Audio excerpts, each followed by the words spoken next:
In this standard, we are going to be graphing quadratic functions. This means that our graph will have a special shape. So far, we've graphed exponential functions before that have a bit of a curve, and we've also graphed lines. But now we're going to graph a shape called a parabola. Whenever you have a quadratic function, meaning there's an exponent of 2, it will give a shape of a parabola. And parabolas have specific parts that we need to understand. The first part is the vertex. It is known as the minimum or maximum of the parabola, and it is always given as a point, x, y. Now, we'll know if it's a maximum because we will have a top to the parabola. That'll be the point where it stops going up and it starts going down. When we want to know the maximum value, we will just name the y value of the vertex because it will be the highest point on the parabola. The minimum value will be the bottom of the parabola. That'll be the point where the graph stops going down and starts going up. A parabola will have either a maximum or a minimum. Axis of symmetry is the line that divides the parabola directly in half. It always goes directly through the vertex, and we list it as an equation. It is always listed as x equals because it is a line that is vertical going through the parabola. Now, in this standard, we'll have x equals h as our axis of symmetry, but we'll see later in another standard that we'll have another formula to find for axis of symmetry. And the last couple of parts that I want to talk about are the roots or zeros, x-intercepts. Those are all different names for solutions to a quadratic function. And we can find those on the graph by just finding the place where they cross the x-axis. So let's take a moment to look at some graphs and find all of these key parts. So I have two parabolas listed for you, and we need to identify the vertex first. So when I look at this first parabola, one thing that I notice is that it is opening up, and it has a point that seems to be the lowest point in the parabola. It's going down, and at this point, it starts to go up. Now, we know that that point, based off of our discussion just a moment ago, is also called the vertex. So let's name that point. It's at 1, -4. So we'll list that vertex at 1, -4 as a point. Now, this vertex represents a minimum value because it is the lowest point of the parabola. We can identify the roots of this parabola by finding the x-axis and finding the points that it crosses the x-axis. Remember, those are called roots or x-intercepts, zeros, all the same name for the same, or different names for the same point. So when we list those, we can either list them as points, like for example, -1, 0, or 3, 0. But these roots are actually what you find when you factor and solve or use the quadratic formula to solve. So you might see roots listed as just x equals -1 and x equals 3. The final part of the parabola that we're going to identify is that axis of symmetry. Remember, it cuts it directly in half. So this line, which we're going to use a dashed line for our axis of symmetry, is going to go all the way up through our parabola and cut it in half.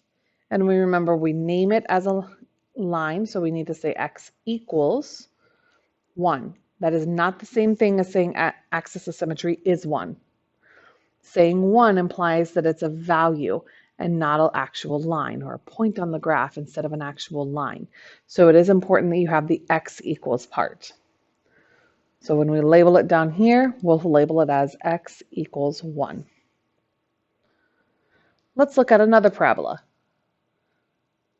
The first main difference I notice about this parabola is that it is opening down. So that means when I'm moving left to right, it's going up, and then here's the point where it starts to move to going down. And remember, we call that point the vertex.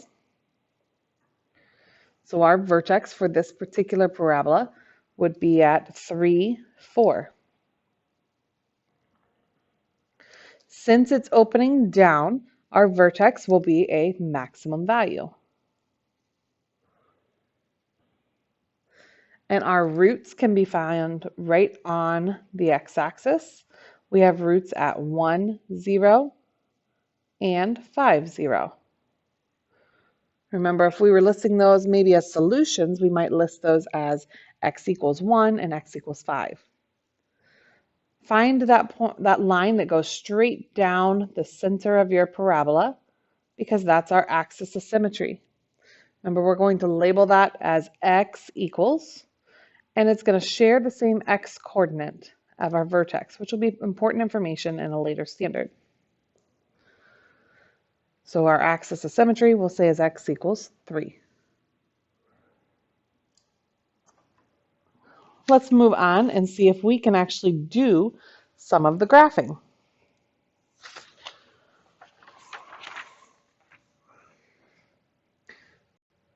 So we have 3 tables given to us with 3 different functions.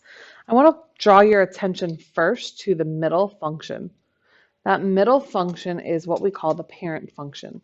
It's the most basic of all of the all of the quadratic functions. Just y equals x squared. It's the bare minimum to make it a quadratic function. And I've given you some points over here, but you will have to come up with your own points on your standard check and your unit assessment. But we're going to use -2, -1, 0, 1, and 2 most of the time. And I'll talk about a couple of exceptions in a minute. In order to figure out what each of these points are, we are going to have to plug in the x into the x in the equation, just like we've done in several other kinds of functions. So we will plug -2 in for x. But I want to caution you, you need to make sure that whenever you're plugging a number in, you put it in parentheses before you square it.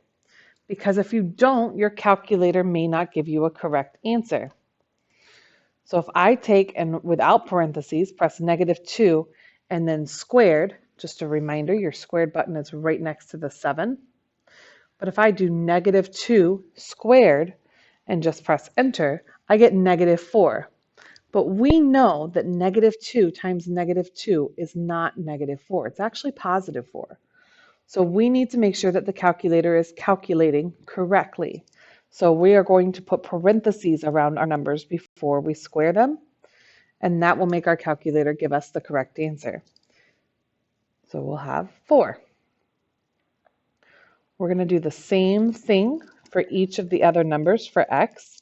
So next we'll have -1 squared, 0 squared, 1 squared, and 2 squared. So in your calculator, you'll press parenthesis, -1 squared, 0 squared, 1 squared, and then 2 squared. Now there's something interesting that happens with these parabolas. A lot of times when we're setting up the tables the way that we're going to talk about, we are going to get mirror points. So we'll have this middle point here, which actually we'll see in a moment is actually our vertex. And then as we move out 1, these points will be the same. We move out another, we'll have 2 more points that are the same. Let's go ahead and plot these points down on our coordinate plane below.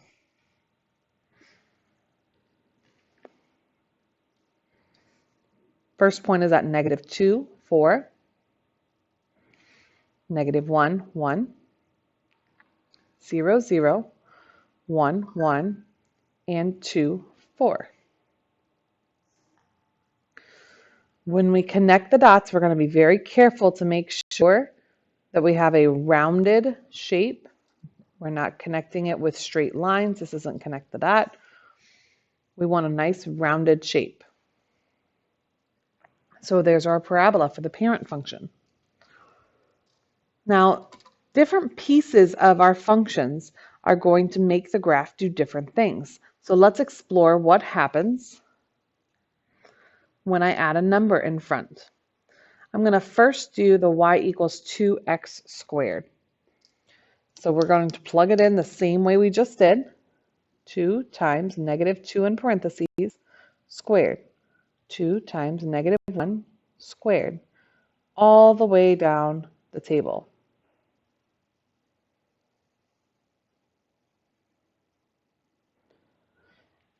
And I encourage you to enter these in as one single equation in our calculator instead of doing the order of operations yourself.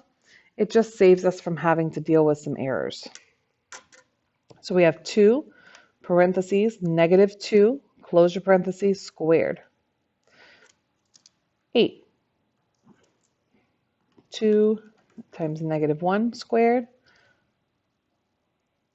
2 times 0 squared. All the way down.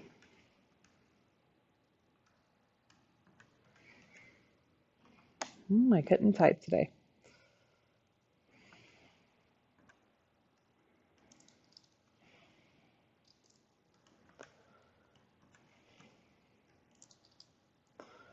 So we've got a similar thing happening in this parabola.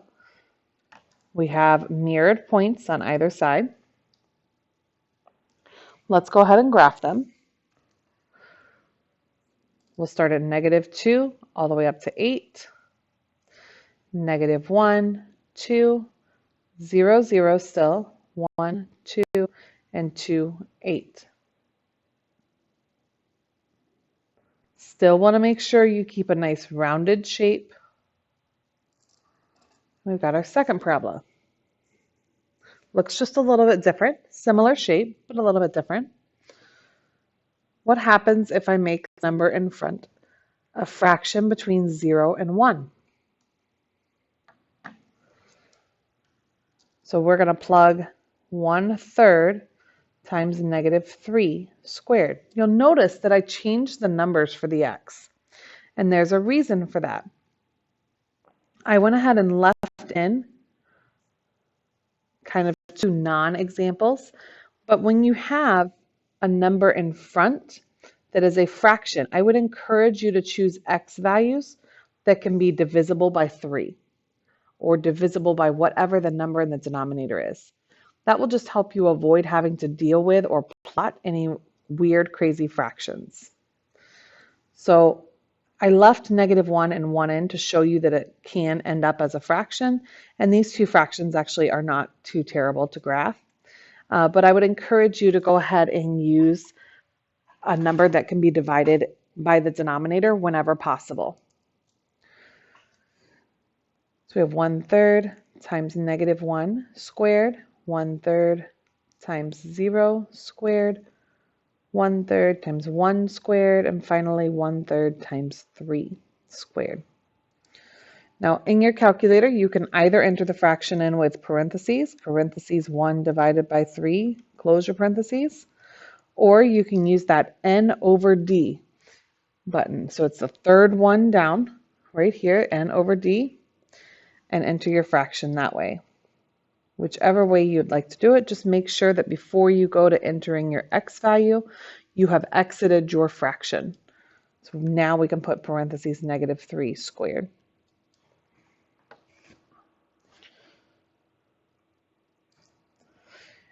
And if you'd like to avoid having to retype that, you can press up twice and then enter. It'll copy and paste that down. So all you have to do is go over and change the 3 to a 1.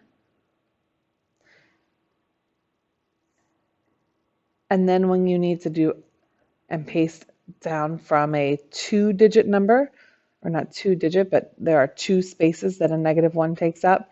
And when I plug in 0, I only need 1 space. So I can delete that second one and then type my 0 on top. If that's confusing or you can't figure out what you need or you deleted too much, you can just retype your equation. You'll still get the same answer.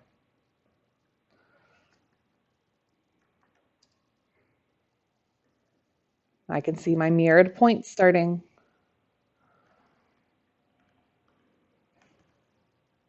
Oops, I meant to type 3.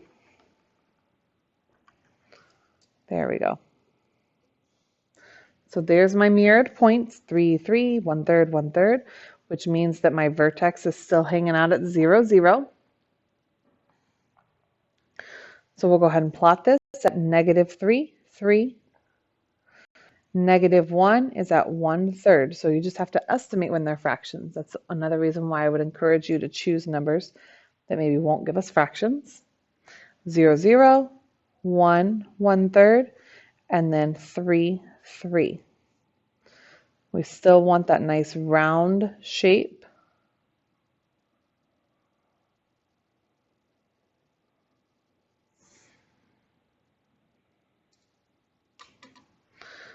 So when I go to graph this, I notice that my parent function, which was the green one, the first one that I graphed, is somewhere between my other two functions.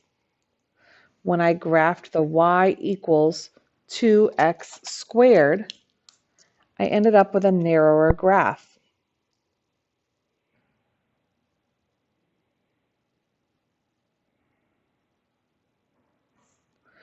And y equals 1/3 x squared gave me a wider graph. So what part of the equation caused this? Well, we learned back when we were factoring and when we were solving quadratics that that number in front of the x squared term is our a value. So the a value is actually what causes this. In fact, when I have an a that's greater than 1, it's going to make it narrower. And when I have an a value that's somewhere between 0 and 1, it's going to make it wider. I'd encourage you not to use the terms a fraction will make it wider, because I can make a fraction be greater than 1. For example, 4/3 is greater than 1. So we really want to pay attention to, is it bigger than 1 or is it between 0 and 1? The negative, if it goes below 0, that actually does something different that we'll see a little bit later in level 4. Now we've seen what happens when I have a number in front of the x squared, what it does to the graph. Let's see what happens when I add or subtract a number.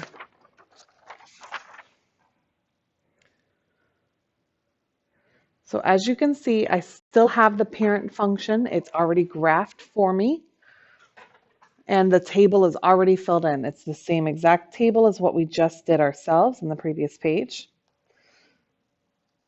So all I need to do is fill in the tables on either side of that parent function and then graph them. I'll start with this one on the right where I have subtracted 2. So for each of these, we will plug in -2 in for x squared, -1 in for x, and so on. So -2 in parentheses, squared minus 2. -1 squared minus 2. All the way down your table.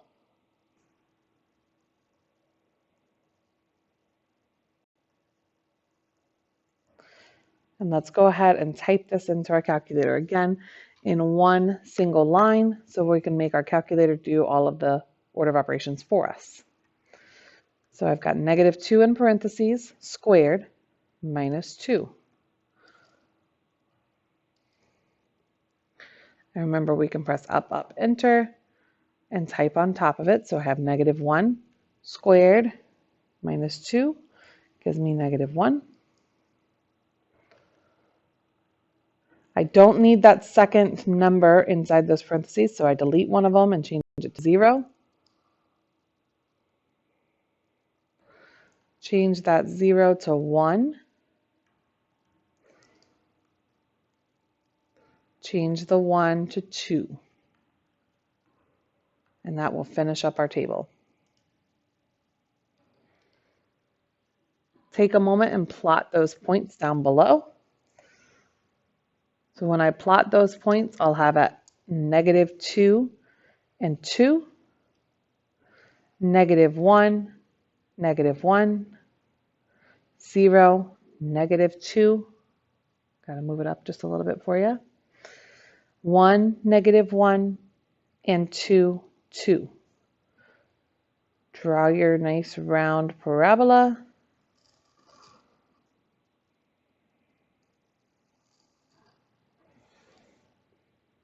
And there we go. What happens when I add 3 to the side? Let's fill out that table.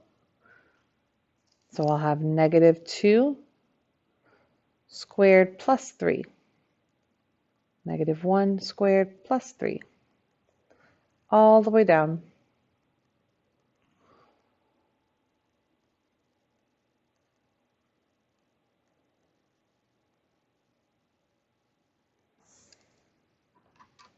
Into our calculator to get some points.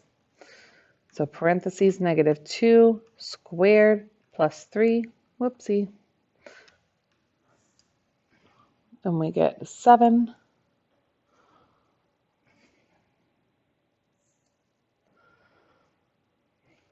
Type in -1, 4.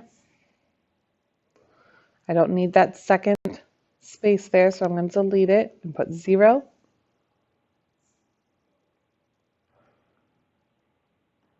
1, and finally we'll put 2 in. There's those mirrored points that we're coming very familiar with, which makes 0, 3 our vertex.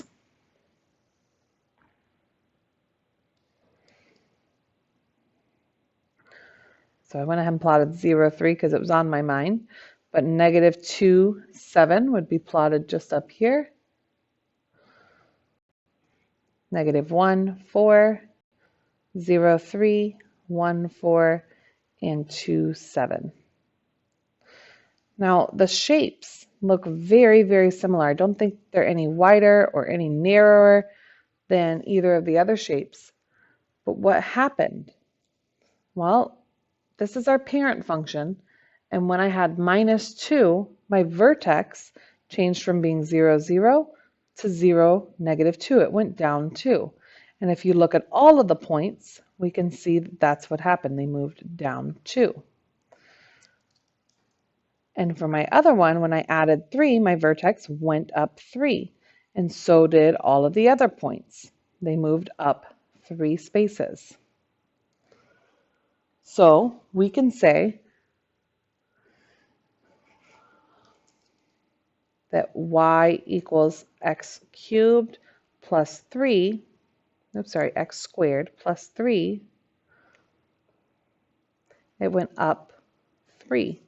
And y equals x squared minus 2, the graph went down 2. So what caused this change? Well, it would be the number that's being added or subtracted.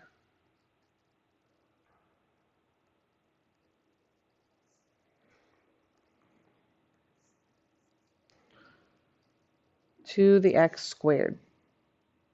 So we can make predictions based off of what the equation looks like.